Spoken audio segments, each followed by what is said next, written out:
Sir చెప్పండి sir, Jubilee Hills నియోజకవర్గం ప్రజలకు ఏం చెప్పదలుచుకున్నారు? జూబ్లీహిల్స్ ప్రజలకు ఒకటే, జూబ్లీహిల్స్ మంచి రోజులు వచ్చినాయి. జూబ్లీహిల్స్ ప్రజలందరికీ పేరు పేరున నమస్కారం. అలాగే ఇక్కడ ఉన్నటువంటి ఫెసిలిటీస్ అన్నిటికీ మీరు అన్ని సాటిస్ఫై. మీరు చూస్తారు కదా అభివృద్ధి నెక్స్ట్.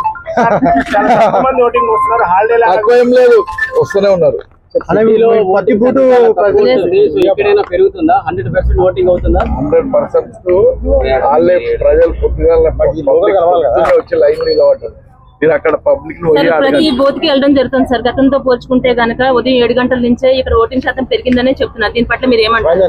అమ్మా చాలా ఆల్సో పబ్లిక్ పొద్దుగానే వాళ్ళే 6 గంటల నుంచే లైన్ కట్టింది. ఏం లేదు, గెలుస్తున్నామా.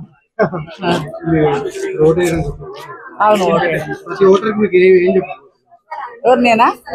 ప్రజలకు అందరికి మా అబ్బాయికి ఓటేసి గెలిపియండి అని చెప్తా. మీరు 25 రోజులు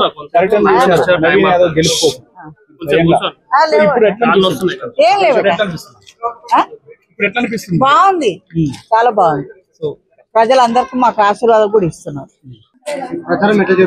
చాలా బాగుందండి, పాజిటివ్ ఉంది. అంతా మంచిగా వాళ్ళ ఓటు హక్కు వినియోగించుకొని వెళ్తున్నారు ప్రతి ఒక్కరు.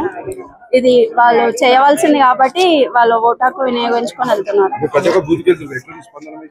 నేను ఇంకే బూత్కి వెళ్ళలేదండి, ఇంకెయ్యాలి. ఇప్పుడే మా ఫ్యామిలీ అంతా కలిసి మీ ఓటు హక్కు వినియోగించుకోవాలండి ప్రతి ఒక్కరు. Thank you.